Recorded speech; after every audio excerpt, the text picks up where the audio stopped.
শুরুতেই সংবাদ শিরোনাম।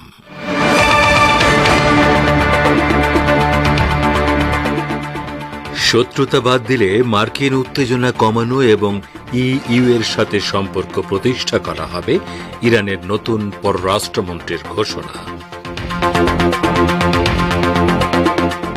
রাশিয়ায় আগ্রাসন চালানোর অনুমতি দিয়ে তৃতীয় বিশ্বযুদ্ধ ডেকে আনছে পাশ্চাত্য, ইতালির উপপ্রধানমন্ত্রী সালভিনির মন্তব্য। বাংলাদেশের বনানীর বাসা থেকে ওয়ার্কার্স পার্টির সভাপতি রাশেদ খান মেনন আটক, নেওয়া হয়েছে মহানগর গোয়েন্দা কার্যালয়ে।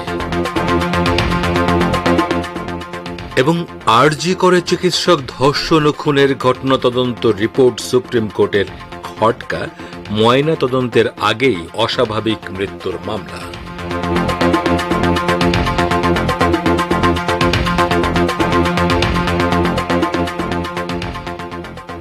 আসসালামু আলাইকুম। এতক্ষণ গুরুত্বপূর্ণ সংবাদ শিরোনাম শুনলেন। এবারে বিস্তারিত বিশ্ব সংবাদে আপনাদের স্বাগত জানাচ্ছি। আমি গাজী আব্দুর রশিদ। ইসলামী প্রজাতন্ত্র ইরানের নতুন পররাষ্ট্রমন্ত্রী আব্বাস আরাকচি বলেছেন, আমেরিকা এবং ইউরোপীয় ইউনিয়নের দেশগুলো যদি ইরানের সাথে শত্রুতা বন্ধ করে, তাহলে আমেরিকার সাথে উত্তেজনা কমানো এবং ইউরোপীয় দেশগুলোর সাথে সম্পর্ক পুনঃ প্রতিষ্ঠা করতে তেহরান আগ্রহী। আজ জাপানের কিউদো নিউজকে দেয়া এক সাক্ষাৎকারে আব্বাস আরাকচি এই ঘোষণা দেন। গতকাল জাতীয় সংসদের সদস্যদের আস্থা ভোটে পররাষ্ট্রমন্ত্রী পদে বিজয়ী হওয়ার পর এই সাক্ষাৎকার দেন তিনি। আরাকচি বলেন, ইরানের অর্থনীতির উপর থেকে পশ্চিমা নিষেধাজ্ঞা অপসারণ ও আন্তর্জাতিক সম্প্রদায়ের সাথে বাণিজ্য স্বাভাবিক করার জন্য পররাষ্ট্র মন্ত্রণালয় আমেরিকার সাথে উত্তেজনা কমানো এবং ইউরোপীয় দেশগুলোর সাথে সম্পর্ক পুনর্নির্মাণের চেষ্টা করবে। তবে এই চেষ্টা শুধুমাত্র তখনই করা হবে যখন তারা ইরানের প্রতি শত্রুতা বন্ধ এবং 2015 সালে সই হওয়া পরমাণু সমঝোতা পুনর্বহাল করবে। আব্বাস আরাকচি জানান, ইরানের সংসদে দেয়া বক্তৃতায় তিনি দেশের উপর থেকে নিষেধাজ্ঞা প্রত্যাহারের বিষয়ে জোর দিয়েছেন।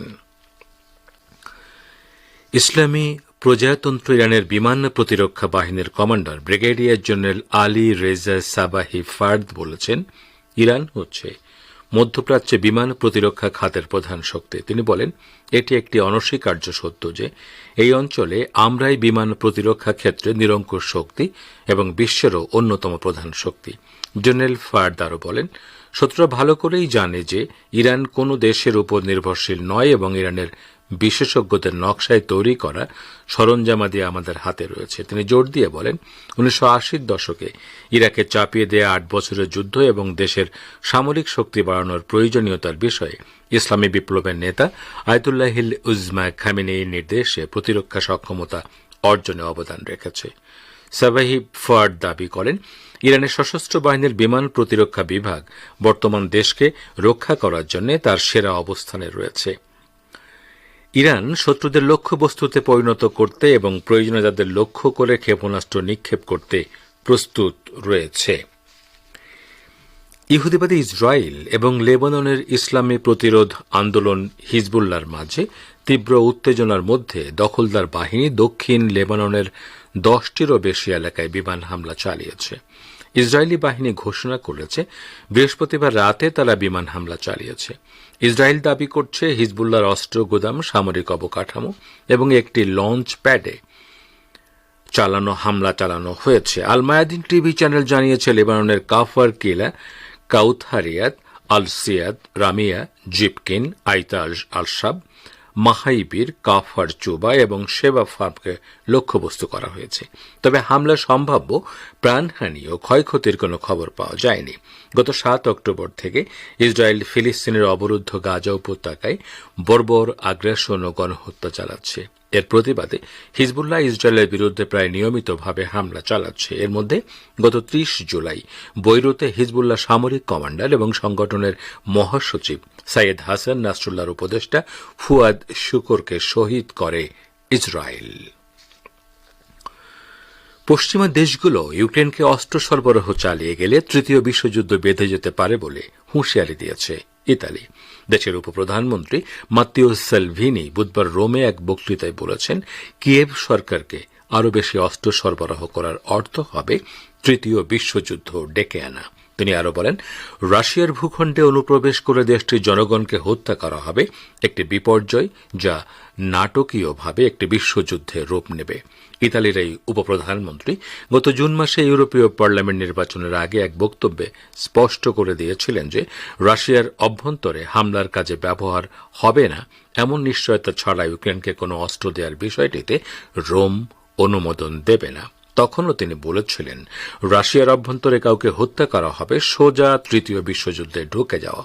ইউক্রেন যুদ্ধ 2022 সালে শুরু হলেও দেশটির সেনাবাহিনী এতদিন রাশিয়ার অভ্যন্তরে হামলা চালানো থেকে বিরত ছিল, কারণ আমেরিকা সহ পশ্চিমা দেশগুলো কিয়েভকে যে অস্ত্র সরবরাহ করে আসছিল তার প্রধান শর্ত ছিল এসব অস্ত্র দিয়ে রাশিয়ার ভূখণ্ডে হামলা চালানো যাবে না। কিন্তু আগস্ট মাসের শুরুতে ইউক্রেন শুধু রাশিয়ার ভেতরেই হামলা চালায়নি, বরং কুরস্ক অঞ্চলে রুশ ভূখণ্ডের 30 কিলোমিটার পর্যন্ত ভেতরে ঢুকে পড়েছে।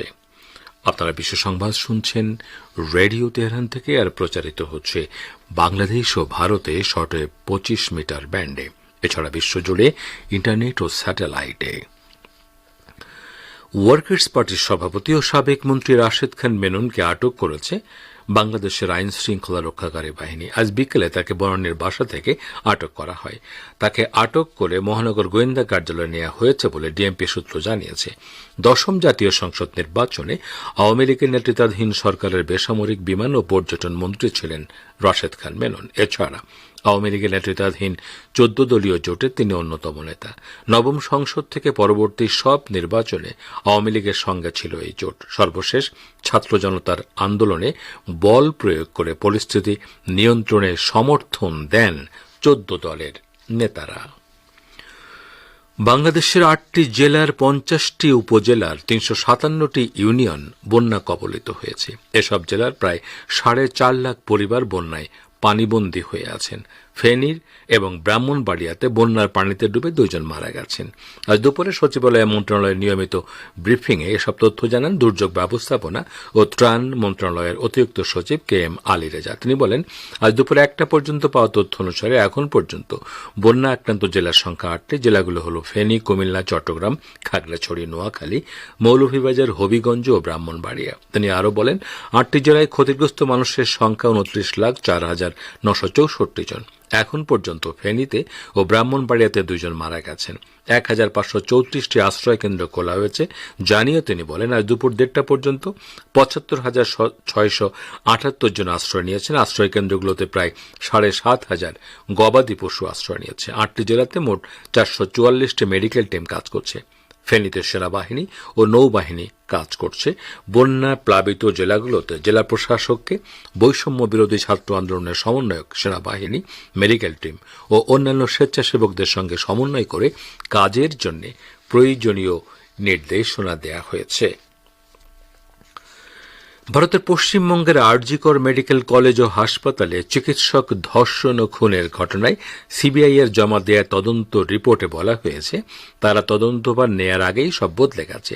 তবে রাজ্যের আইনজীবীর দাবি কিছুই বদলে যায়নি। আজ প্রধান বিচারপতি DY চন্দ্রচূড়, বিচারপতি JB পারদিওলা এবং বিচারপতি মনোজ মিশ্রের বেঞ্চে আরজিকর মামলা শুনানি হয়েছে। আরজিকরের চিকিৎসককে ধর্ষণ করে খুনের ঘটনায় সিবিআই এর কাছে তদন্ত রিপোর্ট চেয়েছিল সুপ্রিম কোর্ট। আজ সেই রিপোর্ট জমা দেয় সিবিআই। আজকে শুনানিতে সুপ্রিম কোর্ট বলেছে, আরজিকরের ঘটনা তদন্ত রিপোর্ট দেখে তাদের খটকা লাগছে, তারা রিপোর্টে সন্তুষ্ট হতে পারেনি। শুনানিতে সুপ্রিম কোর্টের বিচারপতি পারদিওয়ালা বলেন, অবাক হচ্ছি, ময়না তদন্তের আগেই বলে দেওয়া হয়েছিল চিকিৎসকের অস্বাভাবিক মৃত্যু হয়েছে, তাহলে ময়না তদন্তের প্রয়োজনীয়তা ছিল কি? সিবিআই প্রতিবেদনে বলা হয়েছে, ঘটনার 5 দিন পর তদন্তে নেমে তারা দেখেছে ঘটনার সবকিছু বদলে গেছে। আপনারা বিশ্ব সংবাদ শুনছেন রেডিও তেহরান থেকে।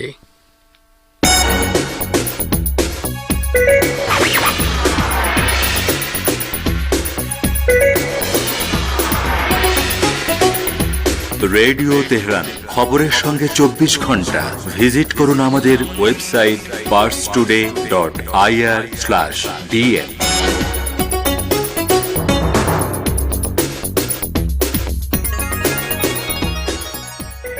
আবারও ফিরে এলাম বিশ্ব সংবাদে।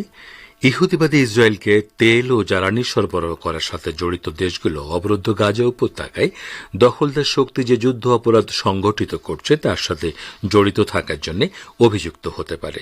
ওয়ালাভজনক ওয়ার্ল্ড চেঞ্জ ইন্টারন্যাশনাল বা ওসিআই নামের একটি সংস্থা তাদের নতুন এক গবেষণাপত্রে এই সতর্কবার্তা জানিয়েছে। কয়েক ডজন তেল এবং জ্বালানি চালানোর বিষয়ে অনুসন্ধান চালিয়ে গবেষণাপত্রটি প্রকাশ করা হয়। এতে বলা হয়েছে, কয়েকটি দেশের পাঠানো তেল ও জ্বালানি ব্যবহার করে ইসরায়েলি বাহিনী গাজায় আগ্রাসন ও গণহত্যা চালিয়ে যাচ্ছে। অবরুদ্ধ গাজা উপত্যকার উপর ইহুদিবাদী ইসরায়েলের চলমান গণহত্যার সর্বশেষ পরিস্থিতি নিয়ে আলোচনা করতে কাতারের রাজধানী দোহায় বৈঠক করেছেন হামাস ও ইসলামী জিহাদ আন্দোলনের শীর্ষস্থানীয় নেতৃবৃন্দ। বুধবার দোহায় হামাসের সদর দপ্তরে এ বৈঠক অনুষ্ঠিত হয় এবং এতে হামাসের প্রতিনিধি দলের নেতৃত্ব দেন সংগঠনটির শুরা কাউন্সিলের সভাপতি মোহাম্মদ দারবিশ এবং ইসলামী জিহাদের প্রতিনিধি দলের নেতৃত্ব দেন মহাসচিব জিয়াদ নাখালা। বৈঠক শেষে এক বিবৃতিতে আলোচনার বিষয়বস্তু জানিয়েছে হামাস। এতে বলা হয়েছে, প্রতিরোধ নেতৃবৃন্দ ফিলিস্তিনি জনগণের বিরুদ্ধে ইসরায়েলি আগ্রাসন বন্ধ ও মানবতা বিরোধী অপরাধ করার কারণে ইহুদিবাদী নেতাদের বিচার করার আহ্বান জানিয়েছেন। এছাড়া বৈঠকে জানানো হয়, ফিলিস্তিনি প্রতিরোধ যোদ্ধারা অটল ও অবিচল থেকে ইসরায়েলের বিরুদ্ধে লড়াই চালিয়ে যাবেন। ফিলিস্তিনের অবরুদ্ধ গাজা উপত্যকায় ইহুদিবাদী ইসরায়েলের বর্বর আগ্রাসনে গত রাতে ২০ জনের বেশি ফিলিস্তিনি শহীদ হয়েছেন। ইসরায়েলি বাহিনী গাজার বিভিন্ন আবাসিক এলাকা ও স্কুলে আশ্রয় নেওয়া উদ্বাস্তু লোকজনের উপর হামলা চালায়। গত মধ্যরাতে ইসরায়েলি বাহিনী উত্তর গাজার বেইত লাহিয়া এলাকার একটি বাড়িতে বিমান হামলা চালালে ১১ ফিলিস্তিনি শহীদ হন। ফিলিস্তিনের সরকারি বার্তা সংস্থা এ খবর দিয়েছে। ফিলিস্তিনের মেডিকেল সূত্র জানিয়েছে, ইসরায়েলি হামলায় যে সমস্ত ব্যক্তি শহীদ হয়েছেন তাদের বেশিরভাগই নারী ও শিশু। হামলায় অনেক দেহ পুড়ে গেছে এবং আহত ব্যক্তিদেরকে কামাল আদওয়ান হাসপাতালে ভর্তি করা হয়। হতাহতদের অনেকেই ধ্বংসস্তূপের নিচে পড়ে রয়েছে। এদিকে ইহুদিবাদী বাহিনী মধ্য গাজার মাগাজি উদ্বাস্তু শিবিরের একটি বাড়িতে হামলা চালায়। অস্ট্রেলিয়া ও নিউজিল্যান্ড যৌথভাবে ইহুদিবাদী ইসরায়েলের সাম্প্রতিক অপরাধ যজ্ঞের প্রতিশোধ না নিতে ইরানের প্রতি যে আহ্বান জানিয়েছে তা প্রত্যাখ্যান করেছে তেহরান। ইরানের পররাষ্ট্র মন্ত্রণালয়ের মুখপাত্র নাসের কানানি বলেছেন, ওই দুই দেশের এই আহ্বান আবারও মানবাধিকার, আন্তর্জাতিক আইন ও আঞ্চলিক ঘটনা প্রবাহের ব্যাপারে পশ্চিমা দেশগুলোর দ্বৈত নীতি ফুটিয়ে তুলেছে। তিনি বুধবার তেহরানে এক বিবৃতিতে আরও বলেন, ইরানের যেমন হামলাকারীকে শাস্তি দেওয়ার সহজাত অধিকার রয়েছে, তেমনি হামলাকারী যাতে তার অপরাধ যজ্ঞের পুনরাবৃত্তি না করতে পারে সেজন্য তাকে শাস্তি দেয়া জরুরি হয়ে পড়েছে। শ্রোতা বন্ধুরা, আমাদের নিউজ ডেস্কে এখনকার মতো এই ছিল সর্বশেষ খবর। এতক্ষণ আমাদের সাথে থাকার জন্য অনেক অনেক ধন্যবাদ।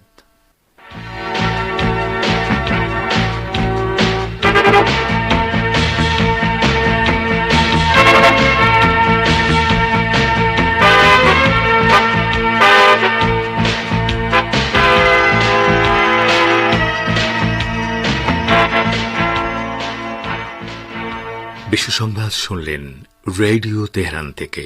শ্রোতা বন্ধুরা, এবারে আমন্ত্রণ জানাচ্ছি সংবাদ ভাষ্যের অনুষ্ঠান দৃষ্টিপাতে।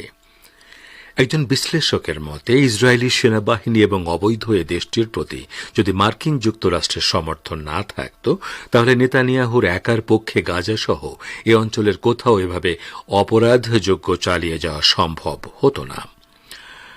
এ সম্পর্কে দৃষ্টিপাতে শুনুন আমাদের ভাষ্যকারের একটি পর্যালোচনা। পড়ে শোনাচ্ছেন সহকর্মী বাবুল আক্তার। একজন বিশ্লেষকের মতে, ইসরায়েলি সেনাবাহিনী এবং অবৈধ এই দেশটির প্রতি যদি মার্কিন যুক্তরাষ্ট্রের সমর্থন না থাকত, তাহলে নেতানিয়াহুর একার পক্ষে গাজা সহ এ অঞ্চলের কোথাও এভাবে অপরাধযোগ্য চালিয়ে যাওয়া সম্ভব হতো না। পশ্চিম এশিয়ার সাম্প্রতিক ঘটনাবলিতে যুক্তরাষ্ট্র ও ইসরায়েলি শাসক গোষ্ঠীর সম্পর্ক ও সহযোগিতার বিষয়টি বিশ্লেষণ করা খুবই গুরুত্বপূর্ণ। ফার্স্ট টুডের রিপোর্ট অনুসারে সাবের গুল আম্বারি দৈনিক ইরানি আরমান পত্রিকায় লেখা নিবন্ধে এ প্রসঙ্গে লিখেছেন, দামেস্কে ইরানি দূতাবাসে হামলার মাধ্যমে নেতানিয়াহু আমেরিকাকে একটি আঞ্চলিক যুদ্ধে টেনে আনতে চায়। বৈরুত এবং তেহরানে সাম্প্রতিক হত্যাকাণ্ডকে কেন্দ্র করে নেতানিয়াহু আমেরিকাকে ইরানের সাথে একটি আঞ্চলিক যুদ্ধে টেনে আনতে চায়। যুদ্ধ, গণহত্যা অব্যাহত থাকা এবং আলোচনা ব্যর্থ হওয়ার একমাত্র কারণ নেতানিয়াহু। মোট কথা, নেতানিয়াহু আমেরিকাকে যুদ্ধে টেনে আনার চেষ্টা করছে। আমরা মনে করি আমেরিকার সমর্থন ছাড়া নেতানিয়াহু ধ্বংস হয়ে যাবে। আমেরিকার জন্য রেড লাইন হচ্ছে ইসরায়েল, অর্থাৎ আমেরিকা যে কোনো মূল্যে ইসরায়েলকে টিকিয়ে রাখতে চায় এবং এক্ষেত্রে রাজনীতিবিদ কিংবা কারো ব্যক্তিগত অভিলাষ আমেরিকার কাছে গুরুত্বপূর্ণ নয়। এতে কোনো সন্দেহ নেই যে গাজার যুদ্ধ অব্যাহত থাকায় এবং এখনো যুদ্ধবিরতি না হওয়ার পেছনে নেতানিয়াহুর ব্যক্তিগত ইচ্ছা, অর্থাৎ তার ক্ষমতা টিকিয়ে রাখার চেষ্টা। নেতানিয়াহু আসন্ন নির্বাচনে তার রাজনৈতিক ভবিষ্যৎ নিয়ে চিন্তিত, কিন্তু এতে কোনো সন্দেহ নেই যে যুদ্ধ অব্যাহত থাকা কিংবা যুদ্ধবিরতি না হওয়ার পেছনে এটাই একমাত্র কারণ নয়, অন্য কারণও রয়েছে। গাজা সহ পশ্চিম এশিয়ার ব্যাপারে নেতানিয়াহুর নীতিগুলোকে ইসরায়েলি সমাজের সংখ্যাগরিষ্ঠ সমর্থন রয়েছে এবং এ বিষয়টি তার জনপ্রিয়তাকে অনেক বাড়িয়ে দিয়েছে বলে ধারণা করা হচ্ছে। এদিক থেকে তিনি প্রথমবারের মতো তার প্রতিদ্বন্দ্বী বেনি গান্তেসকে ছাড়িয়ে গেছেন। গাজায় সাম্প্রতিক হত্যাকাণ্ডের পর আবার প্রধানমন্ত্রী হওয়ার সম্ভাবনা উজ্জ্বল হয়েছে। নেতানিয়াহুর বিরুদ্ধে ইসরায়েলের জনমত গড়ে ওঠা বা বিরোধিতার প্রধান কারণ ফিলিস্তিনিদের বিরুদ্ধে চলমান গণহত্যা নয়, বরং এর প্রধান কারণ অভ্যন্তরীণ সমস্যা।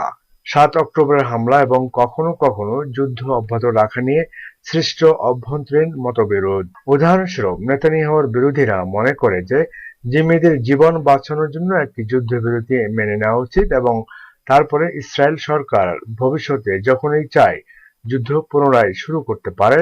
তবে নেতানিয়াহু এর বিরোধিতা করেছে। তবে নেতানিয়াহুর রাজনৈতিক ভবিষ্যৎ যাই হোক না কেন, তার চেয়ে গুরুত্বপূর্ণ হচ্ছে আমেরিকা যে কোনো মূল্যে ইসরায়েলের ব্যক্তি রাজনীতিবিদ নয়, বরং ইসরায়েল নামক অবৈধ রাষ্ট্র টিকিয়ে রাখার জন্য সর্বাত্মক চেষ্টা চালাচ্ছে। এ কারণে বাইডেন প্রশাসনের সাথে ইসরায়েলের প্রধানমন্ত্রীর কিছু বিষয়ে মতবিরোধের কথা শোনা গেলেও আমেরিকা ইসরায়েলের জন্য অস্ত্রের চালান পাঠিয়ে চলেছে। কেননা ইসরায়েল টিকে থাকলে আমেরিকাও এই অঞ্চলে টিকে থাকবে বলে তারা মনে করছে। এবারে সংক্ষিপ্ত বিশ্ব সংবাদ। শত্রুতা বাদ দিলে মার্কিন উত্তেজনা কমানো এবং ইইউ এর সাথে সম্পর্ক প্রতিষ্ঠা করা হবে ইরানের নতুন পররাষ্ট্রমন্ত্রীর ঘোষণা। রাশিয়ার আগ্রাসন চালানোর অনুমতি দিয়ে তৃতীয় বিশ্বযুদ্ধ ডেকে আনছে পাশ্চাত্য। ইতালির উপপ্রধানমন্ত্রী সালভিনের মন্তব্য। বনানীর বাসা থেকে বাংলাদেশ ওয়ার্কার্স পার্টির সভাপতি রাশেদ খান মেনন আটক, নেওয়া হয়েছে মহানগর গোয়েন্দা কার্যালয়ে।